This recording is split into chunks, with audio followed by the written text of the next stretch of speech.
Welcome to day 281 of our Let's Grow Annual Challenge. Sharon Horne-Ellstrom here. And today we are, of course, focusing on communication skills. We talked about different improvement areas yesterday with Jacob in Guide 2 of the Let's Grow Annual Challenge private Facebook group page. And today we're taking that a step further, and we are going to decide today. I know I'm taking it a little slow at the beginning of this month. There's so much going on. But we're going to decide today what area of communication we want to grow in. What area, one thing, one area, one action or goal, and we'll set that in a little bit. But what do we want to soap up? Meaning, what are we going to apply our SOAP framework to? Story, options, action, and progress. Now, in today's story, Sheila, and we'll carry Sheila throughout the entire SOAP framework. So today and then the next 4 days, we'll continue working on her story in Guide 2.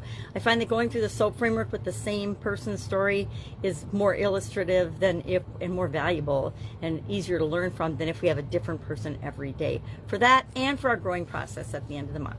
So Sheila used a process, which is another SOAP acronym, subjective, objective, assessment, and plan, to decide what area of communication that she wanted to grow and expand and improve in. I selected, and I just thought about, what do I want? I didn't use any tools or anything to decide. I probably analyzed it, and I probably followed the same subjective, objective, assessment, and plan in my head, but I didn't write it down or document. But what I'm going to work on is, and it's more than one, so it's probably inappropriate as well, but I'm going to work on nonverbals and visuals, using them in my videos to enhance my communication and to make my videos better. I do daily videos, and so I want to finally improve them. Excuse me, like not coughing in the middle of them. So our action item today is for you to pick one communication area that you want to grow in. Maybe you want to get better at public speaking. Maybe you want to get better at your emailing or your written communication. Whatever it is, just share in the comments below so we can all be helping, rooting one another on, and working together to help us to soap up and improve this area and start taking action on it once and for all.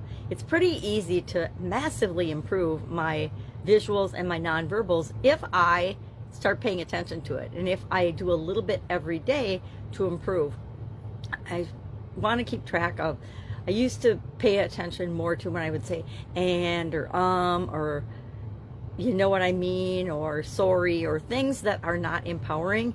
And I believe I've gotten better about taking those things out of my videos and out of my language and out of my thinking, but they still creep in sometimes. So that would be an example, not of nonverbals, but of verbally communicating things that I want to improve on. So mine is better videos with visuals and nonverbals. That's going to be mine for the next 4 days. How am I going to go about it? Well, we're going to use the SOAP framework to help us do that. So pick one thing that you want to apply the SOAP framework to. Again, I started probably last year thinking more in terms of the SOAP framework as a framework for challenges, changes, things that aren't going perfectly or the way we want right now. And that's what I've been using it for, and that's how I've been teaching it for the last couple of years. It started out as I don't know what's going on because it's the pandemic, and I got to figure out what I'm going to do to keep moving forward as part of the Get Up and Go challenge, which I did for 2 years. Every other month I would do a 30+ day challenge to help people to keep freaking moving at a time when everything else was at a standstill or a stop. For many of us, right? There were still some people, my son-in-law, for example, they never got a break, and they never got to work from home because they were in a vital function in society. Anyway, another story, another day. All right, any questions about this? Hit me up and ask. Otherwise, have an awesome day. Have fun with this. All we're going to do today is pick the area and just kind of start thinking about it in our head and reinforcing for ourselves, yes, this is the area I'm going to commit to for the next 4 days in order to soap it up and improve it for me, my life, my communication growth, my family, my friends, everybody that I interact with, right? Because when we get better at anything, any skill, it helps those around us to get better as well. All right, have a great day. Any questions, you know what to do. Otherwise, I'll be with you tomorrow.